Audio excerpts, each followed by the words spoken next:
empezar, dale.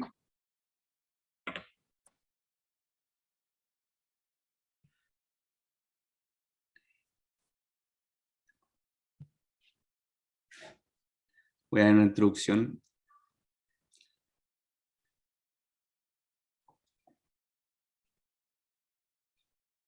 Hola, buenas. Buenas tardes a todos. Espero que esté muy bien. Aquí vamos a continuar con la materia de obligaciones. Los dejo con el profesor Roberto.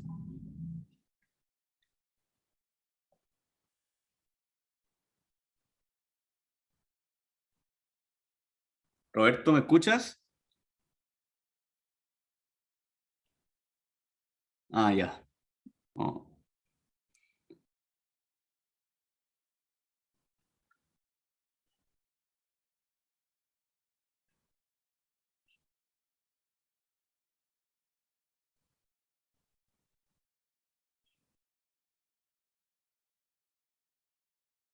¿Ahora sí? ¿Me escuchan? Perfecto. ¿Me escuchan? Me tenía muteado a mí también. Ahí sí, ahí sí. Sí, Muchas así gracias. que, excelente. Muchas gracias, José Antonio, por la presentación. Eh, bueno, muchas gracias a todos los que están hoy día participando. Hoy día nos toca ver un tema que a mí en mi opinión, es curioso que la verdad es que el código lo trata en bastante pocos artículos, eh, pero es un tema que la verdad es que en la práctica tiene una relevancia impresionante. ¿Y por qué digo esto? Yo creo que muchas veces yo soy bueno para decir que ciertas cosas o no son importantes o sí lo son, pero la verdad es que de todas las clases que me ha tocado hacer, creo que esta es de las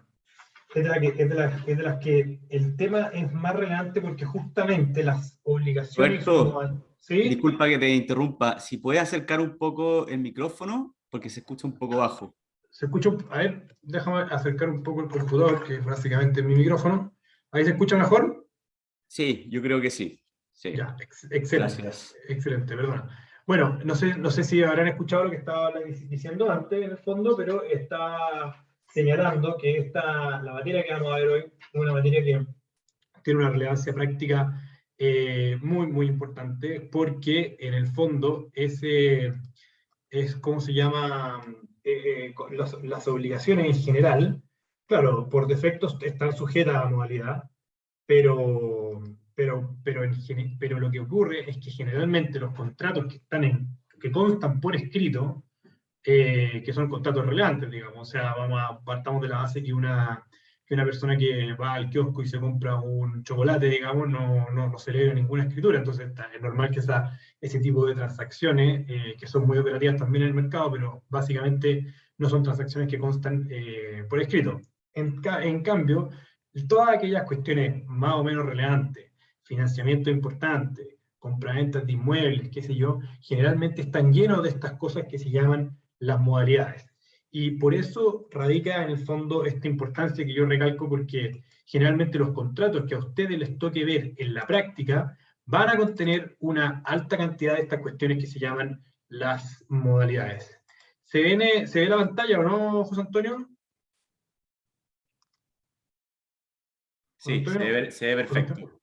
Se ve perfecto, excelente. Perdón, aquí tengo otra cuestión con la cual me voy a apoyar también, un material de apoyo.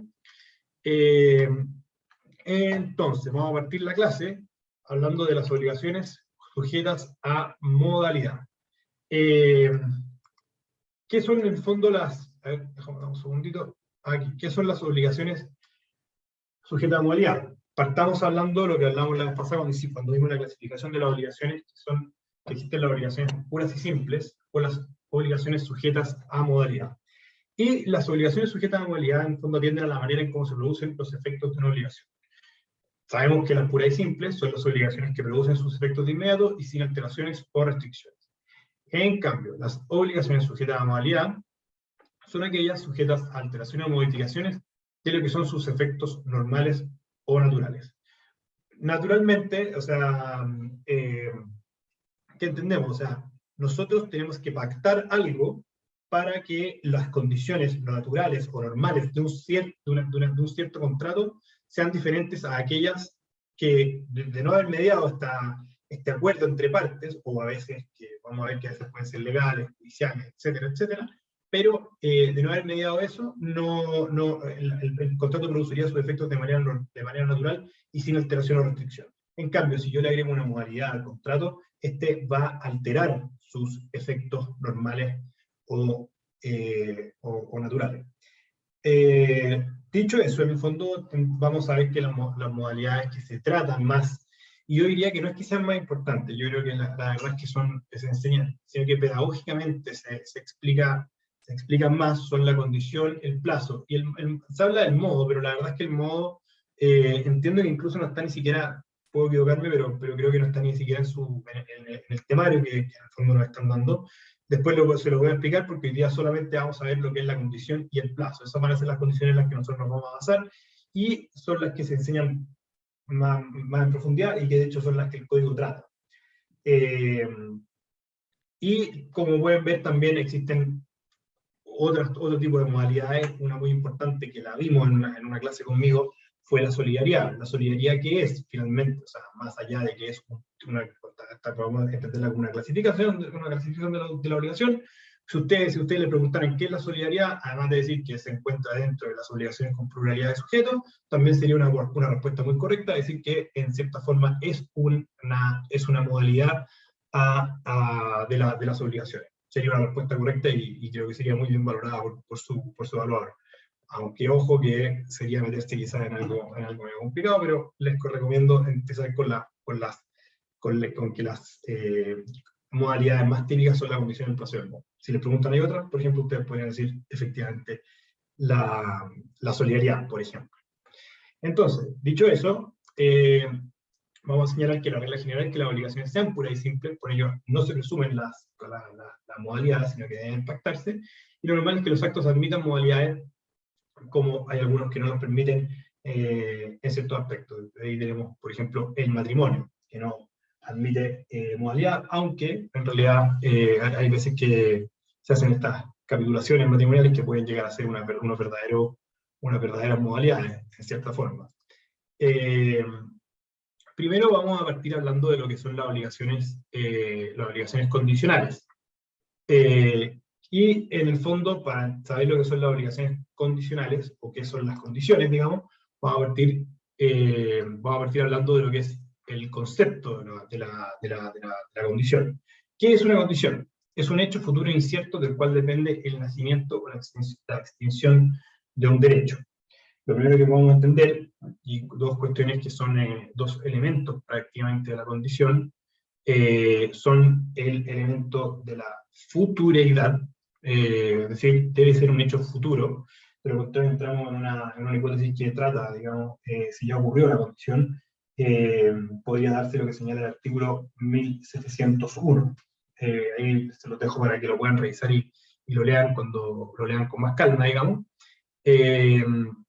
Entonces, es un hecho futuro y es un hecho incierto. Y a mi parecer, digamos, el elemento de futuridad es algo que también se replica también en lo que es el modo, pero el hecho de la incertidumbre es lo que, en el fondo, el elemento que yo diría que es como lo que más importa para efectos de distinguir lo que es una condición de un plazo, quería decir. Antes dije modo, quería decir plazo. ¿Por qué? Porque en el fondo ya vamos a ver que el plazo es efectivamente un hecho que se sabe que va a ocurrir. Hay veces que no se sabe cuándo va a ocurrir, pero sí se sabe que va a ocurrir. El típico ejemplo que se da, digamos, como un plazo que no se sabe cuándo va a ocurrir, o bueno, en algunos casos sí, pero en el fondo es la muerte. O sea, todos sabemos que en el fondo hasta ahora no ha existido, o creo que no ha existido ninguna persona que sea inmortal. En el fondo la muerte es efectivamente un plazo. ¿Por qué? Porque es un hecho que todos sabemos que va a ocurrir. El evento de incertidumbre, la condición en que radica, que cuando yo dejo un contrato sujeto a una condición, yo no sé si eso va a ocurrir o no. Típico ejemplo ocurre que yo creo que lo voy a citar mucho en esta clase, porque en el fondo las promesas de compra-venta de propiedades, de inmuebles, que me toca verlas mucho en la práctica, tienen ese elemento, o sea, tienen que tener, muchas veces llevan una condición y llevan un plazo. ¿Y cuáles son las condiciones generalmente? Bueno, que los títulos se encuentren aprobados, ¿cómo se llama? Que los títulos se encuentren aprobados, que se encuentren validados en derecho por parte ya sea de un abogado o ya sea del banco que estudia los títulos. Entonces, por ejemplo, ahí tenemos una cuestión que cuando yo estoy prometiendo vender, yo le digo, bueno, yo te compro sujeto a que los títulos estén aprobados, digamos, a criterio ya sea de mi abogado, a criterio del banco que financia la operación, o de ambos. Entonces, ahí tenemos, cuando yo estoy pactando esa obligación, ¿qué es lo que le estoy diciendo? Mira, yo te compro, pero si no están aprobados los títulos, en el fondo esa obligación se extingue, ese derecho se extingue. Y eso es súper relevante, porque en el fondo, ¿qué le estoy diciendo yo a él? Es que puede ser que en el fondo nosotros lleguemos a celebrar, digamos, en este caso, este ejemplo particular, la compraventa definitiva. Sin perjuicio de que tú debas validar tus títulos, enviármelos dentro de a veces de un plazo, digamos, y esos títulos tienen que estar aprobados en derecho. ¿Qué puede pasar? Que haya una superposición de dominio, que haya, qué sé yo, que haya que haya un deslinde mal hecho, y entonces entramos a ciertas contingencias que pueden lograr que esa compraventa no se celebre, y en la práctica ocurre bastante, no tanto, pero generalmente las compraventas no se caen por temas de título, salvo excepciones, pero en el fondo es importante señalar que ahí, por ejemplo, hay un hecho del cual ambas partes desconocen si hay certeza o no de que va a ocurrir este tema. Por eso es el elemento de incertidumbre, perdonen que me explaye tanto, pero es muy, muy, muy relevante, porque es justamente lo que diferencia a la condición prácticamente del plazo. Entonces, vamos a clasificar las condiciones, y aquí en el fondo tenemos la condición expresa o tácita, la condición positiva o negativa, determinada o indeterminada, posible o imposible, potestativas, casuales o mixtas, y suspensiva o resolutoria. Eh, la verdad es que yo creo que en el tema de la condición resolutoria y el tema de lo tácito es relevante, porque existe una de las cuestiones que a mi entender debe ser, y ojo, que esta sí que es pregunta de examen, ¿eh? En el fondo, que hoy día la vamos a ver, pero de manera un poco más, en el fondo no es el tema del cual nos vamos a concentrar, pero la condición resolutoria tácita es un tema que realmente es de una relevancia increíble, y de una, ¿cómo se llama? Que en el fondo puede ser pregunta de examen, y puede ser que el examen empiece con esa pregunta, digamos. ¿Y qué es la condición resolutoria tácita? Bueno, yo imagino que ya lo están estudiando, que es la condición de no cumplirse por una de las partes de lo pactado. Y se entiende que eso extingue, digamos, de eso depende la extinción de incluso un derecho. Puede ser una resolución de contrato o el cumplimiento del mismo, pero siempre con indemnización de perjuicio. Entonces, nos vamos a lo que son las condiciones expresas. Y aquí decimos aquella que se formó, que es la clásica respuesta, o lo que ustedes debieran tener más integrado, digamos, dentro de lo que es una condición expresa, que es aquella que se formula en términos explícitos por las partes en una cláusula. O sea, ¿qué más fácil que eso? Yo creo que esta cuestión de siempre hay una diferencia entre lo expreso y tácito. La verdad que lo expreso ustedes debieran tenerlo a flor de piel, digamos, es lo que las partes acuerdan en términos explícitos y directos. En el fondo se establece en una cláusula y está claro que la condición está establecida. Tácita, las que se subentienden como la condición de no cumplirse con una parte de los pactados, se lo dije anteriormente, lo comenté, el tema de la condición resolutoria, que deben considerarse como excepcionales. La verdad es que son bastante excepcionales, y yo creo que la que cae de cajón ahí es justamente esta, y espero no ser incisivo, pero prefiero quedar como repetitivo que no que pasarlo que obviarlo, digamos, porque la verdad es que es una pregunta que he visto muchas veces hacerla en exámenes de grado, y no solo cuando el examen va en la mitad del examen, he visto comenzar exámenes de grado con esta pregunta. Por eso les digo, es fundamental que eso lo sepan bien, la condición resolutoria tácita.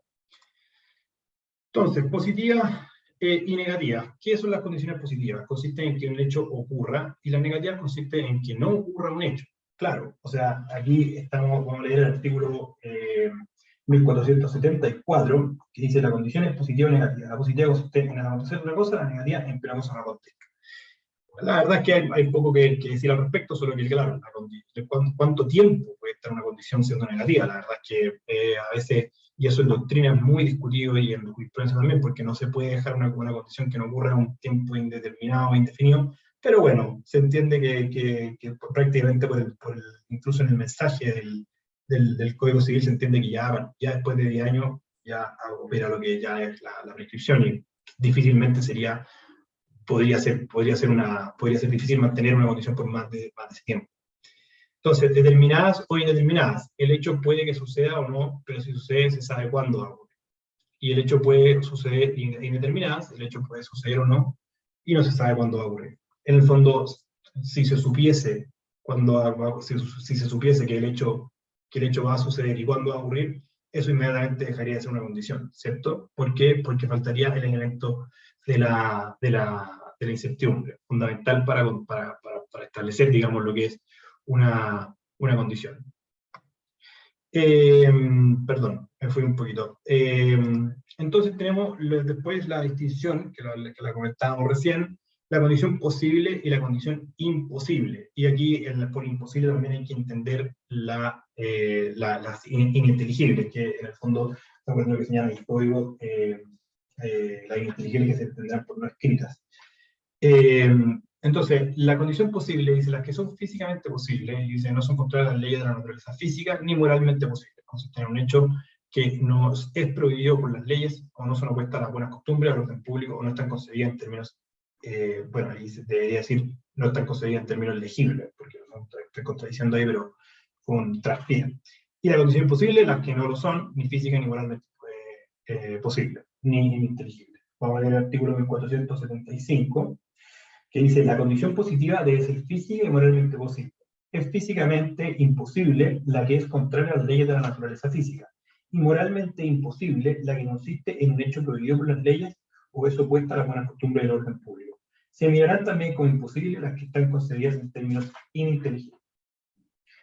En la práctica toca ver de repente ese tipo de condiciones, ¿eh? Porque en el fondo a veces hay mucha gente muy creativa que en el fondo a veces te trata de poner cláusulas que la verdad es que no se entienden absolutamente nada lo que se está diciendo. Bueno, ahí podríamos entender que hay una cláusula, una condición, digamos, imposible, ya que se entiende como ininteligible. Entonces, después tenemos las condiciones potestativas, las casuales y las mixtas.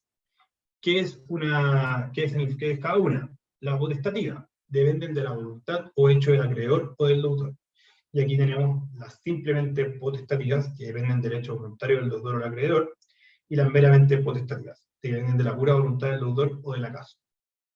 Entonces, la casual, que depende de la voluntad de un tercero, y la mixta, que depende en parte de la voluntad del acreedor y en parte en el fondo de un acaso, de una suerte, una cuestión hay un elemento de aleatoriedad en lo que son las meramente potestativas y eventualmente también en las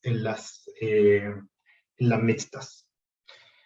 Sigamos con las condiciones, digamos, y yo creo que llegamos aquí a lo que en mi opinión es una de las clasificaciones más importantes. Yo creo que lo otro ya es una cuestión más enunciativa, hay cuestiones relevantes, pero yo creo que lo más relevante, la clasificación más importante que existe, lejos de las condiciones, y quiero recalcarlo, es las que son las condiciones suspensivas y las condiciones resolutorias, que son, en el fondo, una es un poco la otra cara de la otra, valga la redundancia. ¿Por qué? Porque en el fondo la suspensiva es que si mientras no se cumple, se suspende la adquisición de un derecho.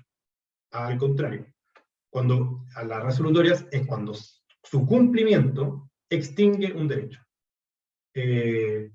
Podríamos decir, de alguna manera, que a quien está favoreciendo la condición suspensiva, digamos, a quien está gozando de la cosa, por ejemplo. Alguien, a mí me gusta mucho, pero porque para mí es muy fácil, digamos, porque me toca verlo muy seguido, digamos, pero por ejemplo, alguien que tiene una propiedad y que tiene una promesa de compraventa sujeta a una condición, él está gozando de la propiedad, se podría decir. Él está, digamos, él tiene la propiedad con él, digamos, la usa, qué sé yo, está vive en la casa, etc. o arrienda la propiedad, recibe las rentas del arrendamiento. Bien, en el fondo, el que va a comprar tiene la condición, tiene la condición suspensiva de adquirir la propiedad, sujeta a la condición de que se aprueben los títulos, que se. Y por otro lado, la otra persona tiene respecto de ese mismo hecho, de ese mismo objeto de poder de prestación, tiene él una condición resolutoria. Es decir, si llegan a cumplirse las condiciones, en el fondo se extingue el derecho de él a tener la propiedad. Lógicamente que esto, como son contratos bilaterales, hay obligaciones de ambas partes. Entonces, se cruzan, digamos, las obligaciones de uno y otro, pero quiero que se entienda desde solamente una dimensión de obligaciones, que la condición suspensiva es resolutoria para la otra parte, muchas veces.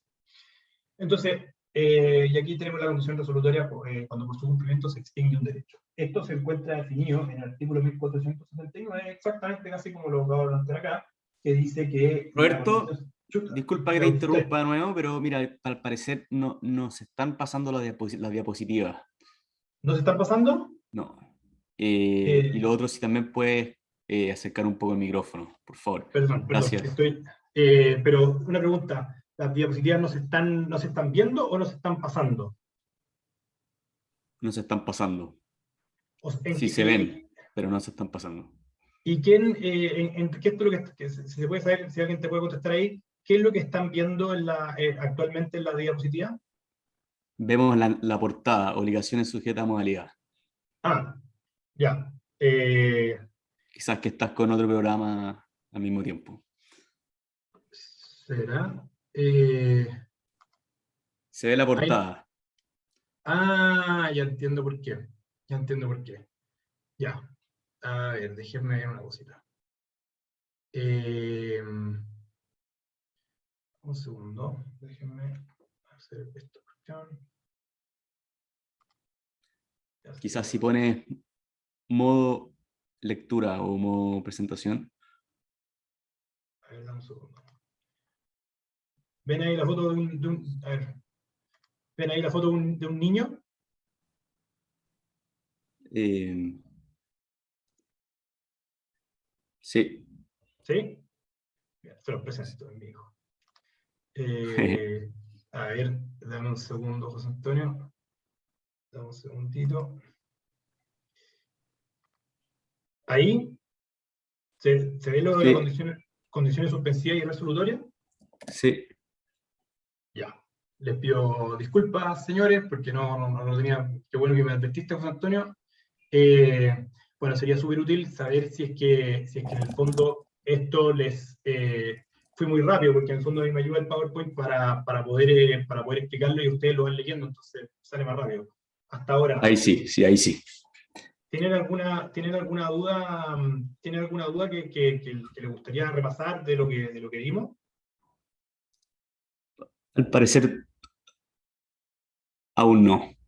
Ya, perfecto. En el fondo, como fui pasando la materia, digamos, al ritmo del PowerPoint, justamente para el apoyo y para que ustedes también, mientras yo voy explicando, ustedes vayan visualizando. Si les quedó alguna duda que quieran decirla, ahí la dicen por el chat para yo poder ¿cómo se llama? Darle alguna respuesta en caso de que la tengan, y si no, bueno, la averiguaremos. Así que, siguiendo con el fondo, con esto de las condiciones suspensivas y resolutorias, en el fondo estamos ahora, que quería señalar que esta distinción se encuentra en el artículo 1479, y como lo dispone el artículo 1479, prácticamente como lo acabo de señalar acá, que dice, la condición se llama suspensiva si mientras no se cumple suspende la adquisición de un derecho, y resolutoria cuando por su cumplimiento se extingue un derecho. Exactamente un poco prácticamente como estoy citando, yo diría, en este PowerPoint. Disculpa, Roberto, si puedes acercar un poco más tu micrófono, A ver, ahí de porque se nuevo escucha muy lejos. Ahí sí puede ser. Gracias. ya, perfecto, perfecto. Voy a acercarme un poquito más yo al computador, porque yo creo que por eso pasa. Entonces, cuando por su cumplimiento se extingue un derecho. Eh, bueno, yo creo que, bueno, esta explicación vamos a seguir ahondando en ella, pero yo creo que quiero que les quede muy, muy, muy claro que en el fondo la suspensiva, mientras no se cumple, en el fondo está el derecho suspendido. O sea, ¿qué es lo que hay? pues ya lo vamos a ver, pero en el fondo todavía no existe y que yo pueda, por ejemplo, demandar ese derecho, salvo ciertas provisiones conservativas, pero no estoy gozando, no puedo decir que estoy gozando de ese derecho, porque está pendiente una condición. En cambio, en la resolutoria, la persona, hay alguien que sí está gozando de un derecho, pero si ocurre esa condición se le va a extinguir. Por eso quería recalcar y repetir el concepto de que la condición resolutoria es la otra cara de la condición suspensiva, de alguna manera. Luego, aquí vamos a llegar a lo que son los estados en los que se puede encontrar una condición. Y aquí, en el fondo, vamos a distinguir también, en el fondo, en el caso de la condición, digamos, de la condición resolutoria y la condición suspensiva, porque lógicamente tienen distintos estados. Pero vamos a partir por la condición suspensiva.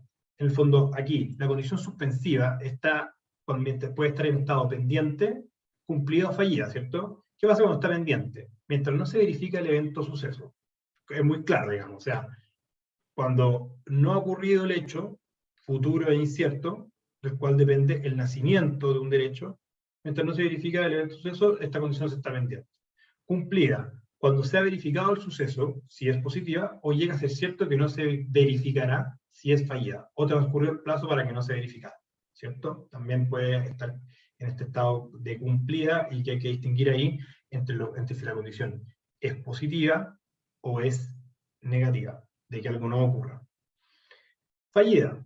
Entonces, si no se verifica el hecho, o llega a ser cierto que no se verificará si es positiva, se verifica si es negativa, y todo siempre que no se deba por culpa del deudor, que aquí vamos a leer el artículo 1482, que es lo que dice el artículo 1482.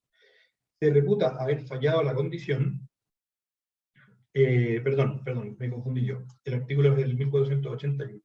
1481. La regla del artículo precedente, el inciso primero, se aplica a una de las disposiciones testamentarias. Así, cuando la condición es un hecho que depende de la voluntad del asignatario y de la voluntad de otra persona y deja de cumplirse por algún accidente que la hace imposible, o porque la otra persona de cuya voluntad depende no puede o no quiere cumplirla, se tendrá por fallida. Sin embargo, de que el asignatario haya estado por su parte dispuesto a cumplirla. Inciso segundo, con todo, si la persona para que debe prestar la asignación se vale de medios ilícitos para que la condición no pueda cumplirse, o para que la otra persona de cuya voluntad depende en parte de su cumplimiento no coopere a él, se tendrá por cumplida. ¿Cierto? O sea, es importante el tema de que si está o no la persona de buena fe. Luego, el artículo 1483 señala que las condiciones deben cumplirse en el modo en que probablemente las partes han entendido que lo fuese. Y el modo más racional es el que se presume que las partes así han entendido. En mi opinión, este es de los artículos más ambiguos del Código Civil, porque además, de alguna forma, se contradice un poco, o en cierta forma, con lo que señala después el artículo 1484, porque dice la condición debe ser cumplida de modo que las partes probablemente, dice, lo han entendido que lo fuese, y se presume que el modo más racional de cumplirla es el que lo han entendido. Y luego el artículo 1484 dice, las condiciones deben cumplirse literalmente en la forma convenida. A mí me parece que esta es de las cuestiones que Andrés Bello, a pesar de su finalidad, cae un poco en una cuestión un poco ambigua, ¿cierto? Porque si uno lee un artículo y digamos, el artículo seguido, dice algo que es un poco contradictorio. O sea, yo, en el fondo, debo cumplirlo literalmente o debo cumplirlo de acuerdo a cómo lo entendimos. Y claramente eso genera una serie de problemas, digamos, porque a veces que lo literal se agota y las partes dicen, oye, pero es que hoy día, con el tema de los correos, con el tema de los WhatsApp, se presta mucho para que esta cuestión, para que entonces la carga probatoria sea muy fuerte en tanto a lo literal como a lo que las partes entendieron. En mi opinión, aquí o se decía una cosa o se decía otra, pero creo que hay una contradicción absoluta en cómo Andrés Bello plantea esto. No sé qué les parece a ustedes, pero yo creo que aquí sí hay algo en cómo como el modo, la manera en que debe entenderse cumplir una condición, hay efectivamente una contradicción absoluta del Código Civil. Entonces, efecto de las condiciones. Condición suspensiva, aquí sí distinguimos. Pendiente. Existe un germen de derecho, yo lo llamo así, digamos, o sea, porque en el fondo hay un derecho adquirido cuando la condición está en estado pendiente. La verdad es que no. O sea, no hay un derecho. Sí hay un germen de derecho que vamos a ver que existen ciertas formas de poder, digamos, de hacer que la cosa se cuide, de que yo, en el fondo, en el mismo caso de la promesa de compraventa, en el fondo, yo le puedo pedir autorización para poder ir a ver el lugar, ir a que vaya un tasador, vaya un topógrafo, porque voy a hacer no sé qué cosa. Entonces, hay un germen de derecho, porque en el fondo yo no le voy a pedir a cualquier persona que me deje entrar a su casa para meter un topógrafo. Sí le puedo pedir eso al promitente vendedor, porque en el fondo hay una cierta relación jurídica con él. ¿Se entiende? O sea, ¿hay un derecho? No. ¿Hay una obligación? Sí. ¿Qué podríamos decir cuando hay una cuestión tan intermedia entre un derecho y una obligación? Ya, pues ya vemos lo que hay, existe una especie de germen de derecho, un derecho que está ahí como en gestación. La obligación no se ha hecho todavía exigible, el deudor no está obligado a cumplir, o sea, no debe, todavía no debe cumplir o sea, debe cumplir su obligación, pero no debe otorgar el derecho que en el fondo que no ha nacido. No empieza a correr la prescripción, porque si la obligación no se ha hecho exigible, lógicamente que todavía no ha empezado a correr el plazo de la prescripción. Pero como decía anteriormente, hay un germen de derecho y una relación jurídica, que podemos entender que hay un contrato y si hay una obligación pendiente de, más que, sí, está pendiente de cumplimiento, pero además está, lógicamente, como estamos diciendo que está pendiente de cumplimiento, también podemos entender que está pendiente de exigibilidad, ¿cierto? Y facultades que se reconocen al acreedor condicional, en el fondo siempre aquí estamos hablando bajo la condición suspensiva, puede impetrar lo que hablaba antes, providencias conservativas, artículo 1492, procedo a leer nuevamente. El derecho del acreedor que fallece en el intervalo entre el contrato condicional y el cumplimiento de la condición se transmite a sus herederos, y lo mismo sucede con la obligación del deudor. Esta regla no se aplica a las asignaciones testamentarias en las donaciones entre ellos. El acreedor podrá impetrar durante dicho intervalo las providencias conservativas. O sea, miren qué interesante este artículo, que digamos aquí en el fondo el segundo punto del punteo que estoy poniendo acá, que es importante señalarlo, es que el derecho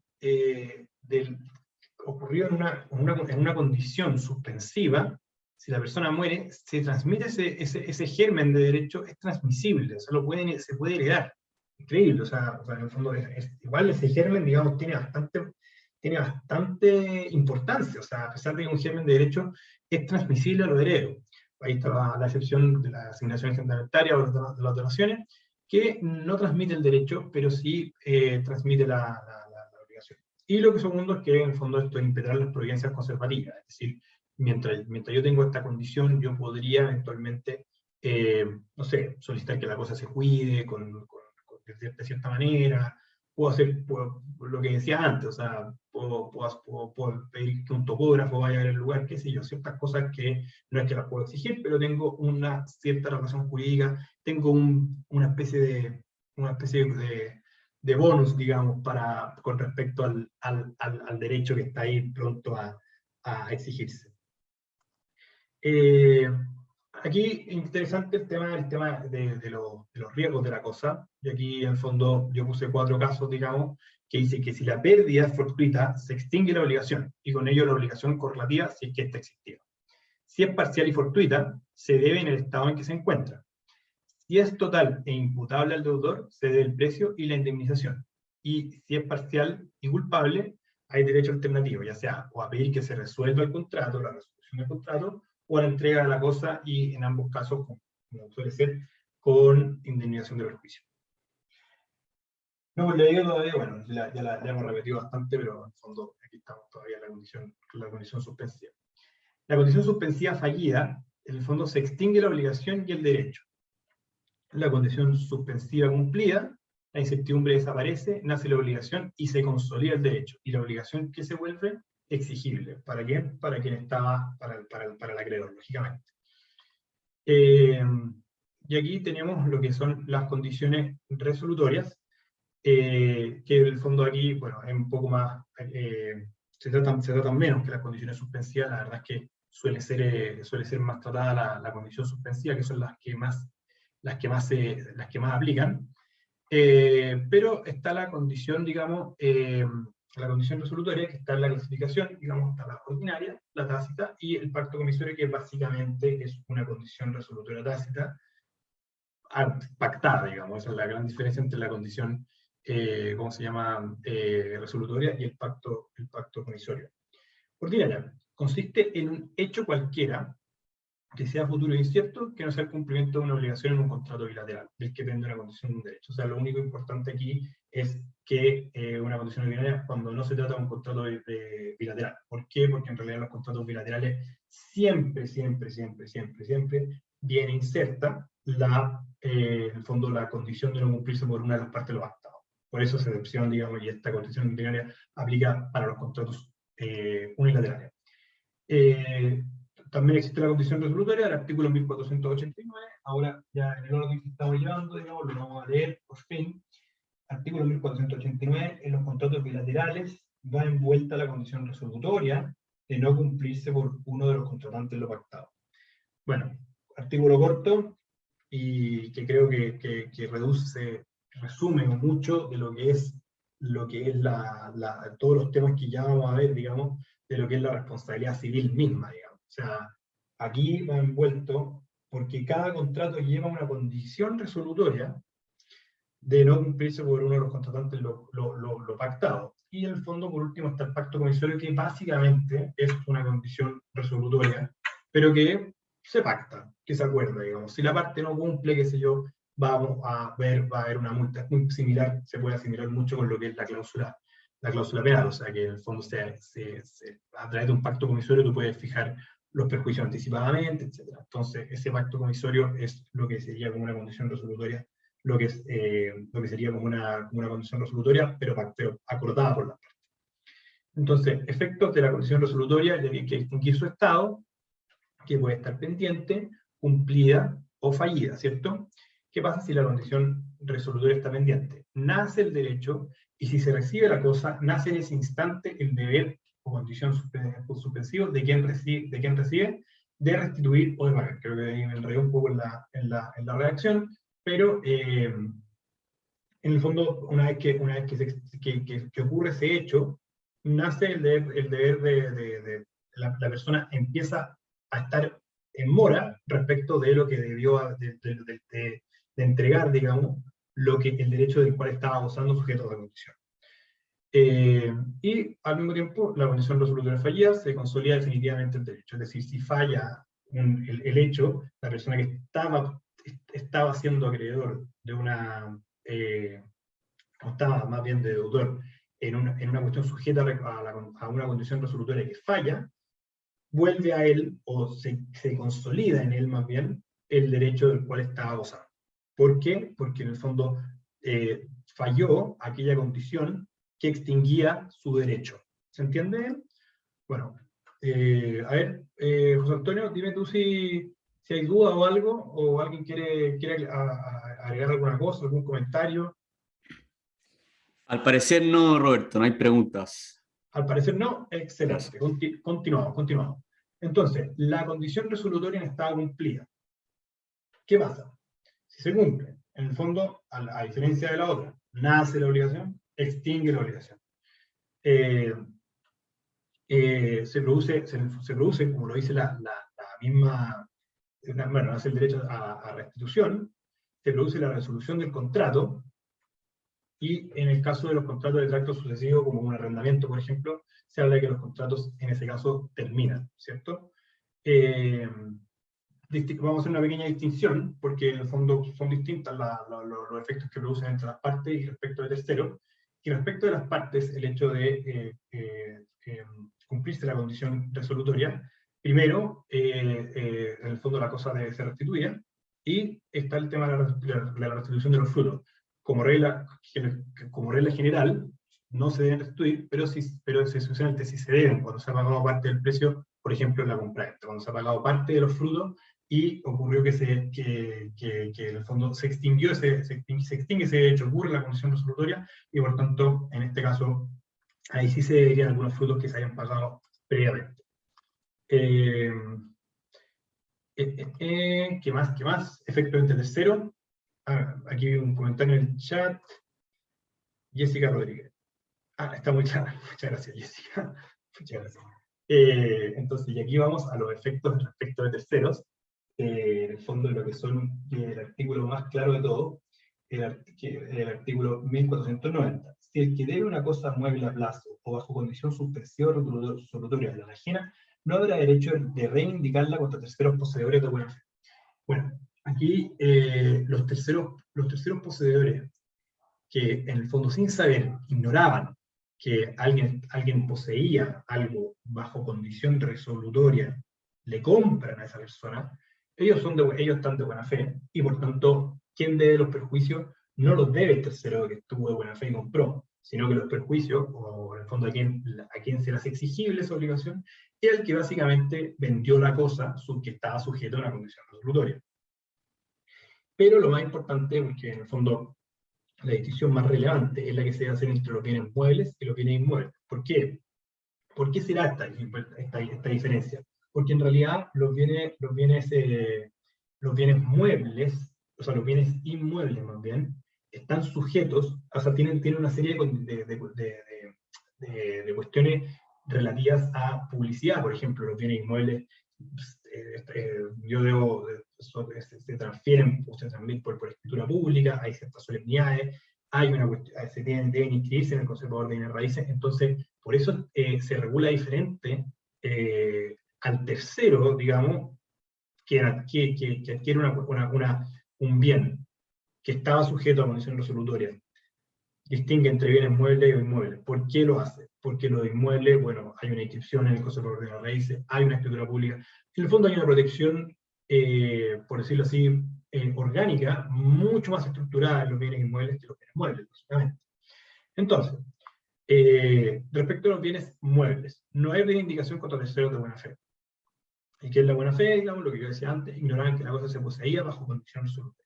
Pero sí afecta a los terceros de mala fe, lógicamente. O sea, si alguien puede probar, digamos, que la persona de mala fe le compró, le otorgaron en comodato algo, porque él quería proteger al otro y sabía perfectamente que estaba poseyendo una cosa bajo condiciones resolutorias, el tercero también sería responsable y tendría el deber de indemnizar también o de restituir a aquel que goza del derecho que se otorgó por condición resolutoria. Y respecto de los bienes raíces, solo afecta a los terceros si la condición constaba en el título respectivo, inscrito o otorgado por escritura pública.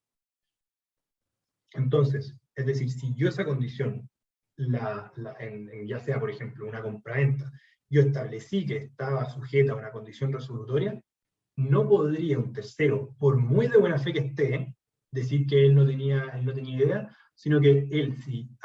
¿Por qué? Porque esta cuestión tiene una cuestión razonable. Él se supone que leyó la compraventa del título anterior, y lo primero que hubiese saltado es, oye, aquí hay una deuda pendiente, oye, aquí hay una cuestión, acá hay qué sé yo, un saldo de precios, cosas de ese tipo, porque aquí estamos hablando de condiciones, pero pueden haber otras cosas. Entonces se entiende que el tercero debe estar necesariamente no solo de buena fe, sino que además se le exige un cierto deber de diligencia con respecto a la revisión del título anterior. ¿Por qué? Porque justamente esas solemnidades para eso están. O sea, entonces, y aquí vamos a hacer algún tipo de distinción o diferencia entre lo que es el artículo 1490 y el artículo 1491. 1490 solo afecta a bienes muebles, 1491 se refiere a bienes inmuebles. 1490 habla de quien debe una cosa mueble a plazo o bajo condición suspensiva resolutoria. 1491 dispone que quien debe un bien raíz bajo condición, como lo dice el artículo, perdón, si queda un bien bajo condición, lo enajena, o lograda con hipoteca, censo, servidumbre, no podrá resolverse la enajenación o gravamen, sino cuando la condición constaba en el título respectivo, inscrito o otorgado por escritura pública. Me quedé no lo puse todo en el PowerPoint, ahí lo voy a agregar. El 1490 dice que lo debe o lo enajena. Y ojo acá, porque el artículo 1491 no solo habla del caso de enajenación en sentido estricto, sino que también habla de que el bien se grave con hipoteca, habla de censo, habla de servidumbre, y lo que hace pensar que no es aplicable el otro gravamen. Y esto es muy discutido, pero la verdad es que La verdad es que lo ha entendido la doctrina en que se refiere específicamente a la hipoteca, al censo y a la servidumbre. ¿Por qué? Porque si no hubiese dicho la constitución de cualquier otro derecho real, y no lo hizo. Entonces, y además es porque justamente lo que se señala acá es que en el fondo estos derechos se extinguen por la resolución del derecho de quien los constituyó. Por tanto, mal podría estar sujeto a una condición resolutoria. El artículo 1490 dispone que no habrá derecho de reivindicarla, es decir, concede directamente una acción real que opera por el solo Ministerio de la Ley. Es decir, concede, y el artículo 1491, entonces, en cambio, dispone que no podrá resolverse la imaginación oral, es decir, el efecto que se produce es conceder la acción resolutoria. O sea, finalmente, en este sentido, igual prácticamente se llega un poco a lo mismo. O sea, ambos otorgan una acción real, la acción resolutoria, en el fondo, en otro caso también otorga, digamos, porque no tiene la acción propiamente tal de la reivindicación. Por tanto, pero en el fondo en esto, más que una diferencia, yo creo que sería prácticamente una similitud entre el artículo 1490 y el artículo 1491. Luego, el artículo 1490 dice que no puede reivindicarse contra terceros poseedores de buena fe, lo que implícitamente contiene una regla que a contrario censo, es decir, sí puede reivindicarse lógicamente contra terceros de mala fe, así se entiende, lo vamos a leer, digamos, dice, si el que debe una cosa mueble a plazo bajo condición suspensiva resolutoria la enajena, no habrá derecho de reivindicarla contra terceros poseedores de buena fe. Lógicamente que se entiende que el de mala fe, como lo dijimos antes, sí está obligado y sí es tan responsable como el deudor principal. El artículo 1491, entonces, dispone que la resolución del gravamen o enajenación solo procede sino cuando la condición constaba en el título respectivo inscrito otorgado por la Autoridad Pública. Lo explicamos antes, digamos, esto último porque las certidumbres no necesitan inscribirse para proceder a su tradición. Pero igual, por eso en el fondo también puede ser la escritura pública, porque la verdad, en el fondo, también el hecho de que conste una certidumbre, por ejemplo, aunque la verdad es que en este momento no se me ocurre un caso de una certidumbre que pudiese estar sujeta a una condición resolutoria, sería extraño, pero sí se me ocurre en el caso del dominio, digamos, que esté sujeto a una condición resolutoria. Entonces, en el fondo se le da tanto esta potestad, digamos, tanto a que conste por escritura pública, como a que conste en una inscripción en el conservador de Narváez. Entonces, bueno, el tema de la condición con efecto retroactivo, yo creo que prefiero que la estudien por su cuenta, porque voy un poco atrasado y quiero que en el fondo, quiero que no he llegado ni al plazo. Entonces, la cuestión de las condiciones imposibles, bueno, la condición imposible, lícita e ininteligible. Vámonos al artículo 1475. La condición positiva debe ser física y moralmente posible. Bueno, esto ya lo leímos. Si la condición es negativa de una cosa físicamente imposible, la obligación es pura y simple. Si consiste en que el acreedor se abstenga de un hecho inmoral o prohibido, vicia la imposición. Vamos a leer el artículo. Bueno, es lo mismo que sale ahí. Entonces, vámonos acá. 1480. Si la condición suspensiva es o se hace imposible, se tendrá por fallida. Artículo 1480. A la misma regla se sujetan las condiciones cuyo sentido y el modo de cumplir las son enteramente ininteligibles, y las condiciones inductivas a hechos ilegales e inmorales. La condición resolutoria que es imposible por su naturaleza, o ininteligible, o inductiva en hecho ilegal o inmoral, se tendrá por no escrita. ¿Cierto? Artículo 1480, que trata de lo que son las condiciones del fondo imposibles. Condición positiva y suspensiva. Si es física o moralmente imposible, o está concebida en términos ininteligibles, se reputa fallida. Esto es solamente para poder ordenar un poco las ideas que establece el artículo 1480. Condición positiva y resolutoria. Imposible o inductiva a un hecho moral o ininteligible, se tiene por no escrita. Condición negativa y suspensiva. Físicamente imposible, se tiene por no escrita. Moralmente imposible o ininteligible, se tiene por fallida. Condición negativa y resolutoria, imposible, física o moralmente ininteligible, se tiene por no escrita. Bueno, La verdad es que a veces es una nota que en los exámenes de grado, digamos, uno de estas cuestiones como que se las tenga que aprender de memoria, siendo que salen literalmente en el artículo de esta manera, porque uno en este tipo de cosas se enreda. O sea, claro que, oye, pero es que es físicamente imposible, es moralmente imposible, es inteligible, negativa resolutoria, pero traten en lo posible, y si que les sirve este PowerPoint para poder organizarlo, para poder organizar la idea, ojalá que les sirva para que más que aprendérselo de memoria, lo puedan entender. O sea, finalmente también responde a una cuestión un poco de lógica también. O sea, ¿por qué son así? Pero bueno, tenía que avanzar un poco más rápido porque en el fondo se me ha pasado un poco el tiempo, yo creo que están un poco desgastados, pero y todavía en el fondo me queda todo el plazo, digamos. Así que voy a pasar el plazo. El plazo es más simple que la condición. ¿Por qué? Porque en el fondo explicar una condición que tiene el elemento de incertidumbre, tiene el elemento ¿cómo se llama? Del tema de eh, tiene una clasificación más compleja, pero el plazo es un poco más sencillo, así que vamos a verlo también, y no deja de ser prácticamente igual de importante. Yo creo que no sé qué es lo que hay más, plazo de condiciones, digamos, en el negocio jurídico, en el ambiente, en el fondo, en el mundo de los negocios, digamos. Entonces, es la época que se fija para el cumplimiento de una obligación. Así lo trata en el fondo el artículo 1494. Características del plazo. Repetimos la misma característica que establece lo que es la condición. El elemento de futuridad también se encuentra en el plazo, ¿cierto? Y además tenemos el elemento de la certidumbre, que el hecho es cierto. Sabemos que va a ocurrir. O sea, no sabemos cuándo, pero sabemos que va a ocurrir. Por eso mismo, el plazo puede ser cierto y determinado, o puede ser cierto e indeterminado. Pero de que va a ocurrir, va a ocurrir. La muerte, por ejemplo, en la gran mayoría de los casos, es un plazo cierto e indeterminado, ¿cierto? Es un típico ejemplo, digamos, que siempre se cita, lamentablemente, digamos, la muerte. Luego,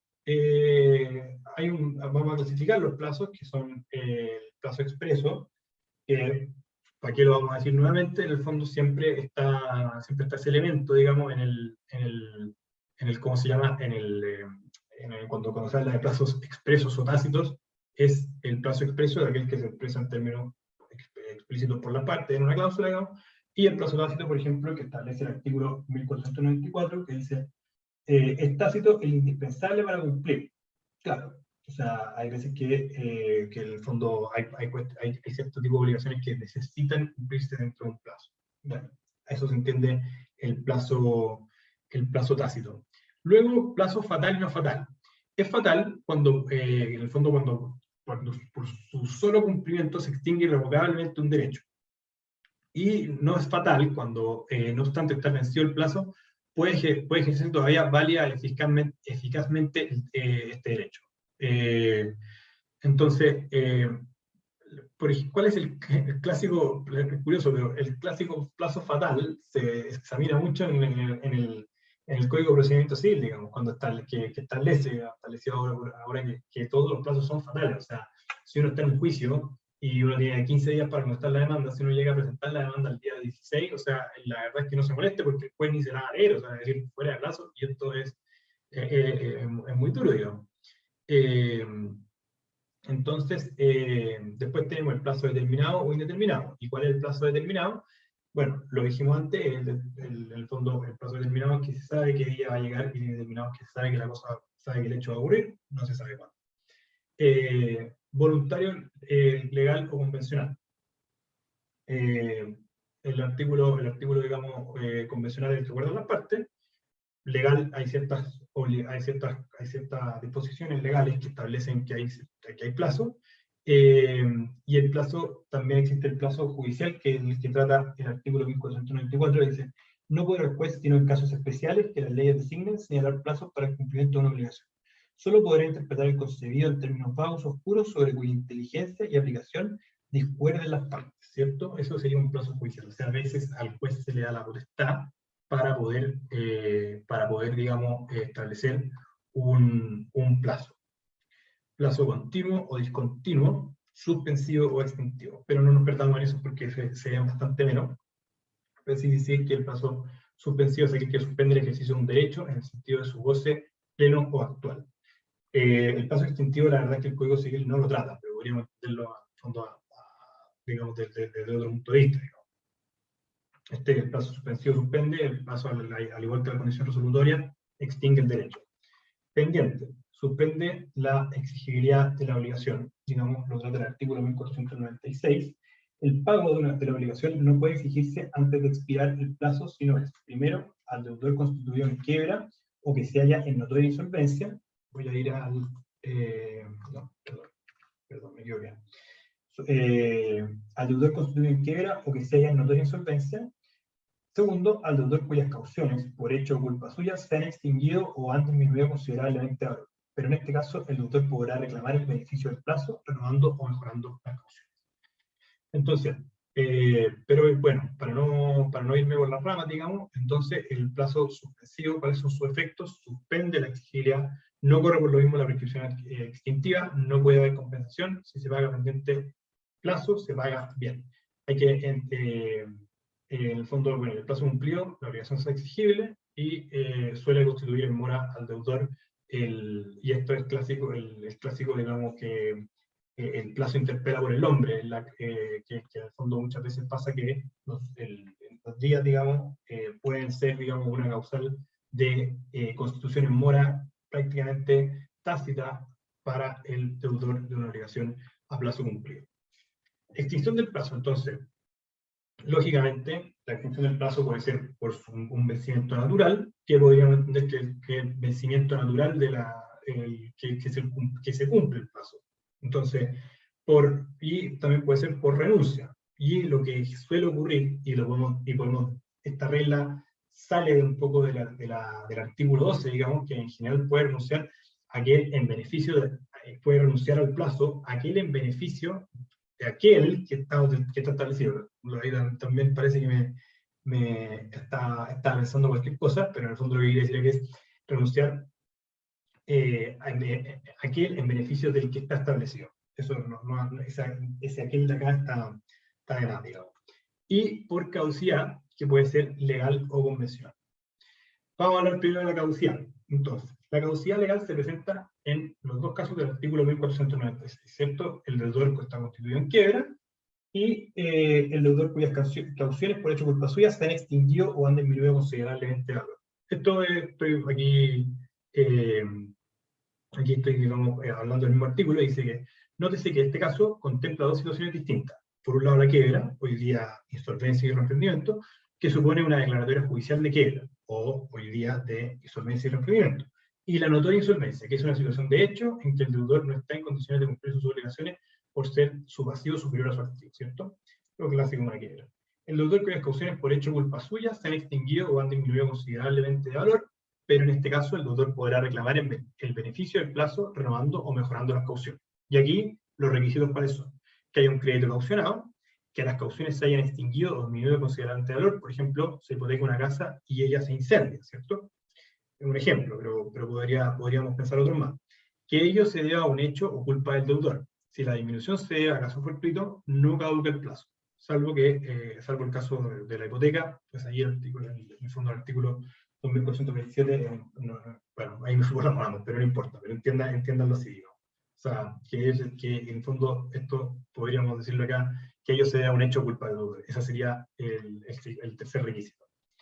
Y ahora nos vamos a lo que se llama muy discutido, digamos, además, lo que es la caducidad convencional, o la denominada cláusula de aceleración. O sea, la cláusula se produce cuando las partes de forma expresa acuerdan que el acreedor pueda exigir el cumplimiento inmediato y total de la obligación si el deudor incumple. Estamos hablando de obligaciones, digamos, porque ¿qué pasa? Vamos a verlo ahora, lo último que nos queda, que es la renuncia al plazo, que lógicamente puede renunciar a aquel en favor de quien está establecido, ¿cierto? Entonces, en el fondo, estamos hablando de un contrato, por ejemplo, pagaron 10 cuotas mensuales, que son iguales y sucesivas. me empieza a pagar en marzo, termina de pagarme en diciembre. ¿Qué pasa si se atrasa en junio?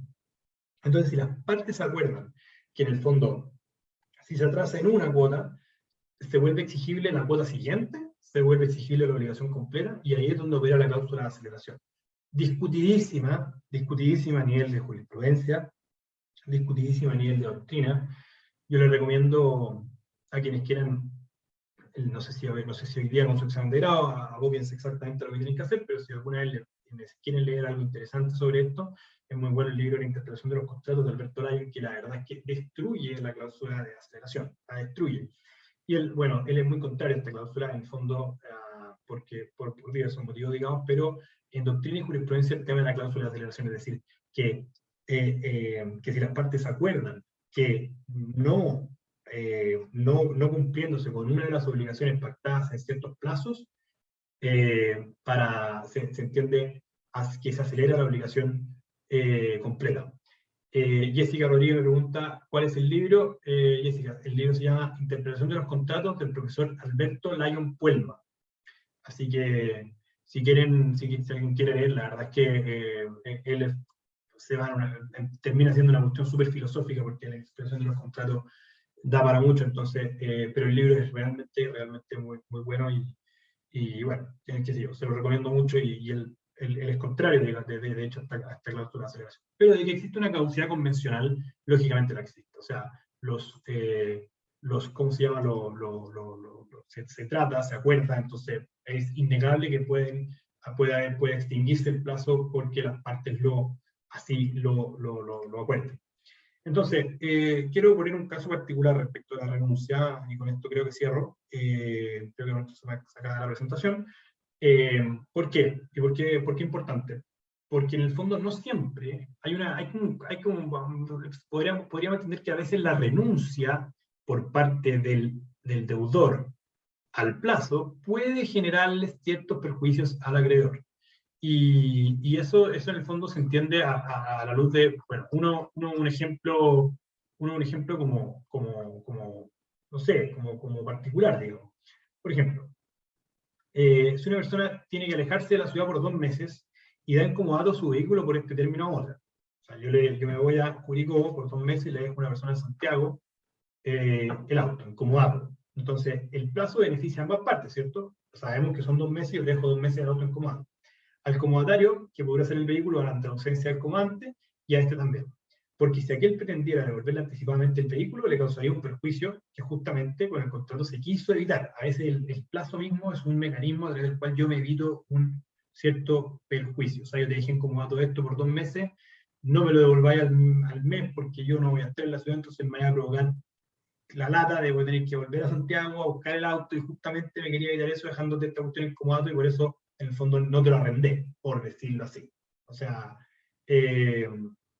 entonces, y también en el fondo podemos poner el caso el caso del mutuo, por ejemplo. O sea, por ejemplo, porque hay veces que, claro, se debe una obligación donde hay una serie de pagos, digamos, que esos pagos van generando intereses, y bueno, de hecho ocurre, no sé, en los créditos hipotecarios, digamos, como el banco tiene considerado que el mutuario le va a pagar intereses por el hecho de ser una obligación de pago a plazo, diversos plazos, en el fondo al banco no le conviene que venga un mutuario y le diga, ¿sabes qué?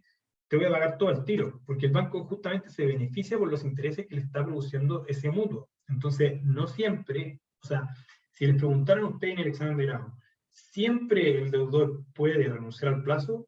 Ya ahí tendrían mucha cancha, digamos, para fijar estos dos casos. O sea, este caso particular, digamos, una cuestión así como que pedagógicamente tiene sentido, pero es interesante tratarlo, porque el comodato, esta persona se va 2 meses, qué sé yo, le genera un perjuicio a quien lo devuelve, porque el contrato era justamente el vehículo a través del cual él quería beneficiarse por el plazo.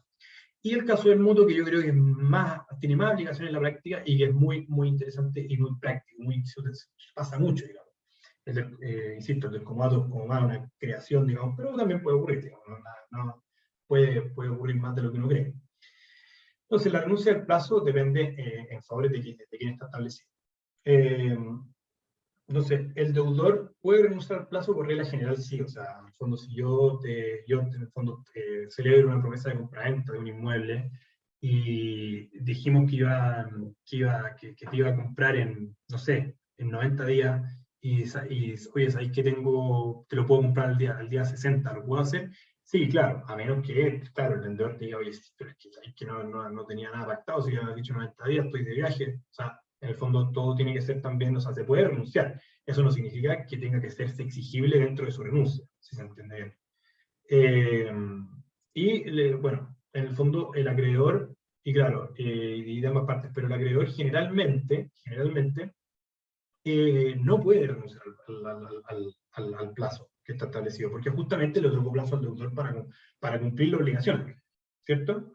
Y luego la caducidad del plazo en el fondo es un vencimiento anticipado. Hablamos del caso del deudor constituido en quiebra, el deudor constituido, el deudor en nota de insolvencia, y el segundo punto del artículo 1476, 1496, perdón, que al deudor cuyas cauciones por hecho culpa suya se han extinguido o han disminuido considerablemente su valor. Eso con respecto al plazo. Con esto, no sé si hay más preguntas, José Antonio. Sí, gracias Roberto, muchas gracias. Mira, si Jessica pregunta cómo se llama el libro del cual te estás exponiendo. Ahí le contesté a, ¿cómo se llama? A Jessica. Perfecto. Interpelación, lo voy a poner por escrito para que hacerle publicidad al señor Alberto Lyon. Espero que me pague mi respectiva comisión. ¿Ah? No le voy a exigir nada a don Alberto. Perfecto. Pero ahí está. Tremendo. Alberto Lyon Puelma, que lo quiera leer, es un libro muy recomendado. Insisto, léanselo no quizá en época de examen de grado, sino cuando estén, bueno, como quieran, en verdad. No, mal no les va a hacer. Pero es muy, ya entra en unas cuestiones muy filosóficas, qué sé yo. No sé si es lo que necesitan ahora. Pero eso. Oigan, como consejo, como a mí me gusta en general tener las clases como un consejo particular del examen mismo, del examen de grado. La verdad, esto de las condiciones y los plazos son un poco enredados, sobre todo cuando uno entra a esto de las cláusulas, plazos ciertos y determinados plazos. La verdad es que traten es un poco cliché lo que le voy a decir, pero más que memorizar todo esto, que es un poco complicado, puede ser un poco enredado de memorizar, traten de verdad entenderlo bien. ¿Por qué? Porque en el fondo no es tan difícil, es muy lógico, es muy es como que yo esté, muchas veces yo me acuerdo que pensaba estas condiciones y los plazos, es como que yo estoy hablando con un amigo y vamos a tomar decisiones lógicas al respecto, porque es algo que no es muy difícil la lógica misma te entrega estas soluciones, no como en otras cosas. Y además, a pesar ¿cómo se llama? De la mucha aplicación que tiene en la práctica, la verdad es que son súper pocos artículos. Entonces, el código sirve mucho para entender esta materia, pero muchísimo. Y si ustedes se rigen por lo que señala el código, difícilmente no van a estar mal, van a responder mal. Así que básense harto en el código, entiéndanlo bien y estudienlo bien. Pero traten de que aquí no traten de llevarse tanto a la memoria, porque aquí son aquellas cuestiones donde la memoria les puede fallar. Así que bueno, siempre me gusta terminar la clase con algún tip, y este es el que tenía pensado para esta clase. Así que eso, pues, José Antonio, a todos los alumnos asistentes les agradezco muchísimo y espero que nos veamos la próxima clase. Muchísimas gracias, Roberto. Muchas gracias por la clase que estuvo muy, muy buena. Gracias también a todos los estudiantes aquí participando. Que tengan una muy buena semana de estudio el fin de semana. Que estén muy bien y nos vemos en la próxima clase. Excelente. Adiós. Chao, chao. Que muy bien.